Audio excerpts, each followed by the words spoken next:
ሐዋርያት ለእመቤታቸው ያላቸውን ፍቅር የገለጹበት፣ ሥጋዋን ለማየት የጓጉበት ሞት በጥር ናሴ መቃብር። በስመ አብ ወወልድ ወመንፈስ ቅዱስ አሃዱ አምላክ አሜን። የተወደዳችሁ የእግዚአብሔር ቤተሰቦች፣ በዓለም ዙሪያ የምትገኙ የማይቶት ሚዲያ ተከታታዮች እንደምን ከረማችሁ? ልዑለ ባሕርይ እግዚአብሔር አምላካችን ስሙ ዛሬም ዘወትርም የተመሰገነ ይሁን። የእናቱ የእናታችን የቅድስተ ቅዱሳን የድንግል ማርያም የቅዱሳን ባለሟል አገልጋዮቹ ሁሉ ስም በሁላችንም አንደበት የከበረ የተመሰገነ ይሁን። እንኳን ለጾመ ማርያም በሰላም በጤና አደረሰን እግዚአብሔር አምላካችን። ዛሬ ስለ ፍልሰታ ጾም ባጭሩ እንማማራለን። ፍልሰታ ምንድን ነው? ለምንድን ነው የምንጾመው? የሚለውን እንማማራለን። እግዚአብሔር አምላካችን ይፍቀድልን። የትምህርታችን መነሻ የምናደርገው ጥቅስ መዝሙረኛው ዳዊት ከዘመረው መዝሙር 108 ቁጥር 24 ላይ ያለውን ነው። ጉልበቶቼ በጾም ደከሙ ይላል መዝሙረኛው ዳዊት። ዳዊት ሁልጊዜ እግዚአብሔርን በጾም በጸሎት በለቅሶ የሚለማመን፣ እግዚአብሔር አምላክን ሲበድል ምሕረትን መጠየቅ የሚችልበት፣ ጠይቆም ደግሞ ከእግዚአብሔር ምሕረትን፣ ይቅርታን፣ ርኅራኄን፣ ስርየተ ኃጢአትን ያገኘ አባት ነው። በመሆኑም እግዚአብሔርን በጾምና በጸሎት እንዴት እንደሚለምን፣ በልመናውም ደግሞ ሥጋውን እንዴት እንደሚቀጣ፣ ነፍሱን እንዴት እንደሚሸልማት፣ ለነፍሱ እንዴት ሥጋውን እንደሚያስገዛ ሲናገር ጉልበቶቼ በጾም ደከሙ፣ ሥጋዬም ቅቤ ከማጣት ከሳ ይላል። በዚህ በጾመ ፍልሰታ በእኛም ሕይወት ላይ መንጸባረቅ ያለበት ይሄው ነው።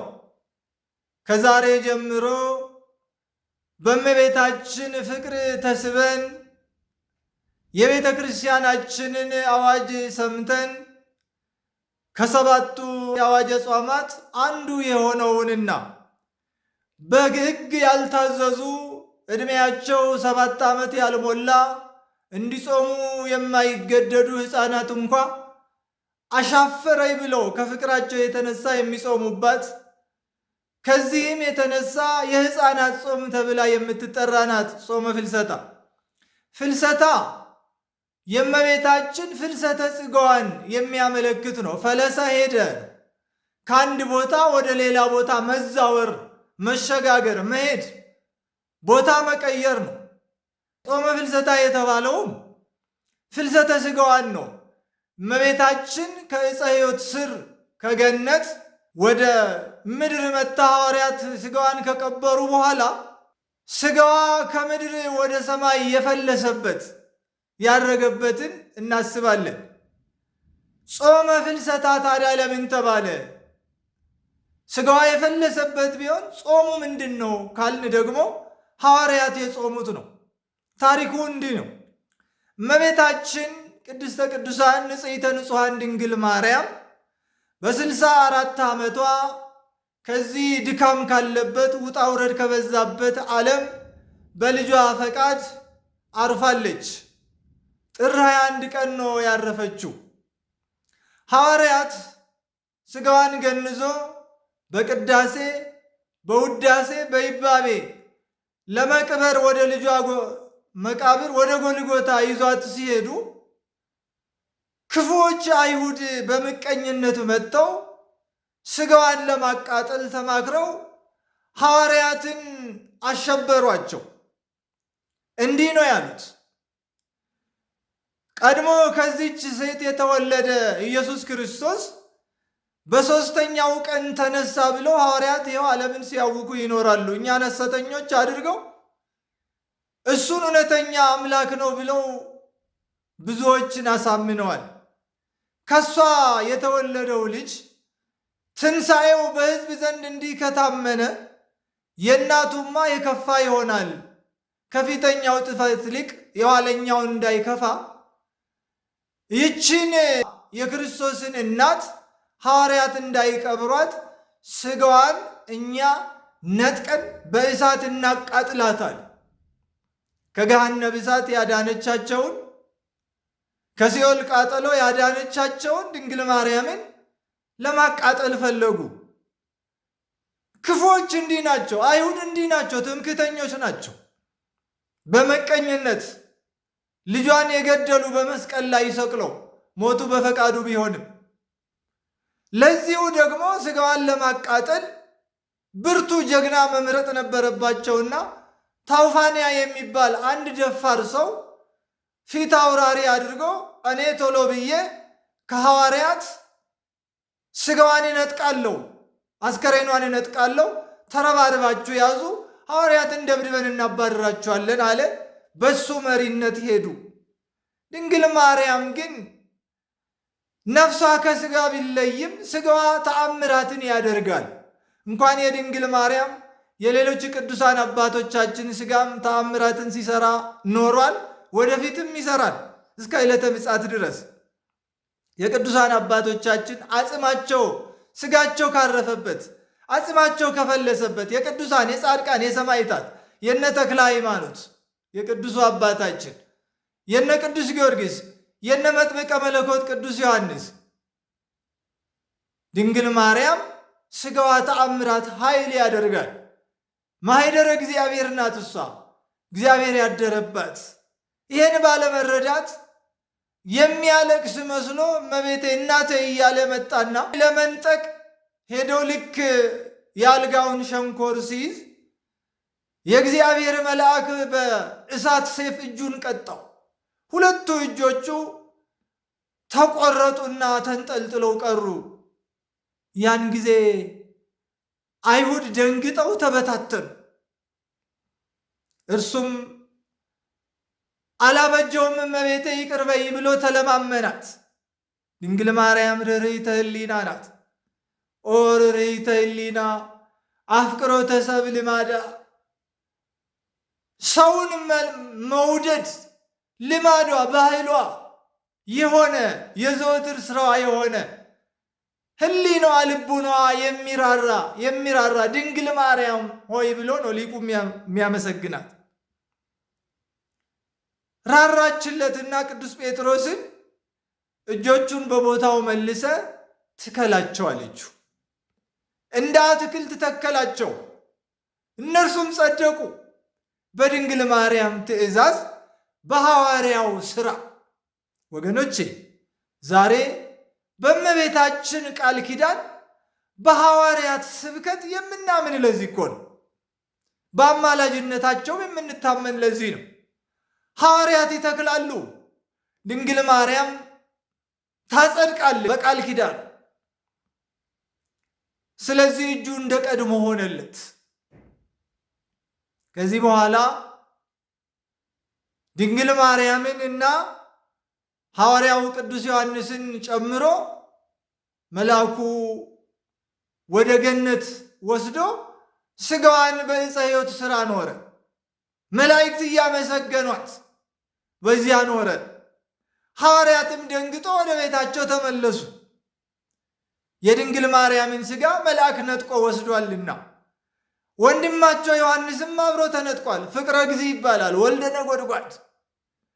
በጌታ ፍቅር ልቡናው የተነደፈ 70 ዓመቱ ሙሉ በሐዘን ፊቱ የጠቆረ ወንጌላዊ ቅዱስ ዮሐንስ ፈቃዳተ ሥጋ ሁሉ የጠፉለት የጌታ ወዳጅ የተባለ ከሐዋርያት ተለይቶ ፍቅረ እግዚእ የሚባል በመልኩም ጌታን የሚመስል።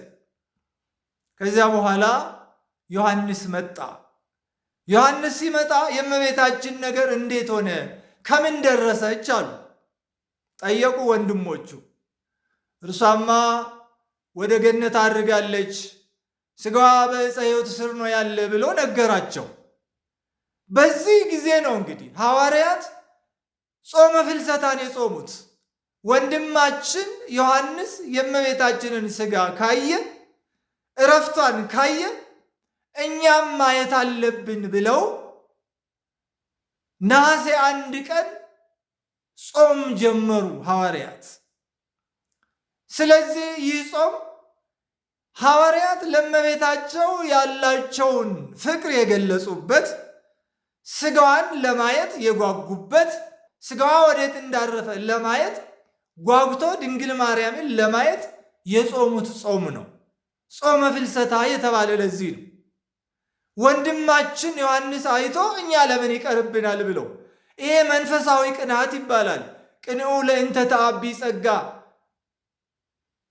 መድኃኒተ ሥጋ መድኃኒተ ነፍስ ስለሆነች ለምትበልጠዋ ቅናት መንፈሳዊ ቅናት ይኑራችሁ ነው። ዛሬ ዓለም የሚቀናናው ሰይጣናዊ ቅናት ነው። በእኛ መካከል ያለው ክፋት፣ ምቀኝነት የተመላበት ቅናት ነው። ለምትበልጠዋ ለመንፈሳዊ ቅናት ግን መትጋት ይጠበቅብናል። ስለዚህ ሐዋርያት ጾሙ እንደ ዮሐንስ ድንግል ማርያምን ለማየት። ነሐሴ 1 ቀን ሱባኤ ጀመሩ።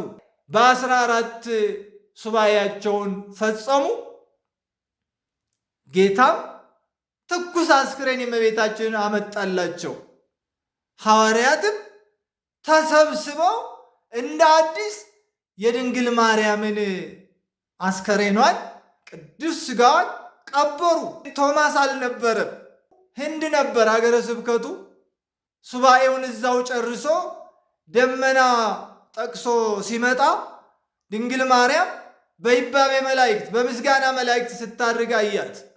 እንዴ አንቺ እመቤት አይደለሽምን አላት። ነኛው ቀድሞ የልጅሽን ትንሣኤ ሳላይ ቀረው፣ በዚህም ተጠራጣሪ ተባልኩ።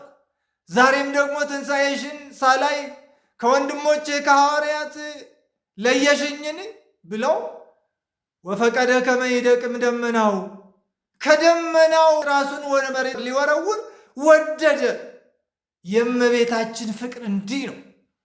ልብን ያነዳል፣ ራስን ያስረሳል። እንዴት ሳላይሽ ቀረው ብሎ ከደመና ላይ ተወርውሮ መሬት ላይ ሊንኮታኮት ሊፈጠፈጥ ወደደ ከሰማይ ላይ። ቶማስ ልጄ ያለችው እንደዚህ እንዳታደርግ፣ ወንድሞች እኮ አላዩኝም፣ እነርሱ ቀበሩኝ እንጂ አላዩኝም። አንተ ነህ ያየኸኝ፣ ይኸው ለምልክት እንዲሆን በዚህ ነው የገነዙኝ ብላ ሰበናን ሰጠችውና ባርካው በመስቀል ሂድ ለወንድሞች ለልጆች ለሐዋርያት መነሳቴን ንገራቸው አለችው። መጣ። የያዘውን ይዞ ደብቆ፣ ሚስጥር ቶሎ አይነገርም ያለ ጊዜው ደረሰና ሰላም አላችሁን አላቸው። እግዚአብሔር ይመስገን ደህና ነን። እንደው የእመቤታችን ነገር እንዴት ሆነ? ከሱባኤው በኋላ ጌታ ምን መልስ ሰጣችሁ አላቸው። እመቤታችንማ አምጥቶልን በሱባኤው መጨረሻ ነሐሴ 14 አመጣልን፣ ቀበርናት አሉ።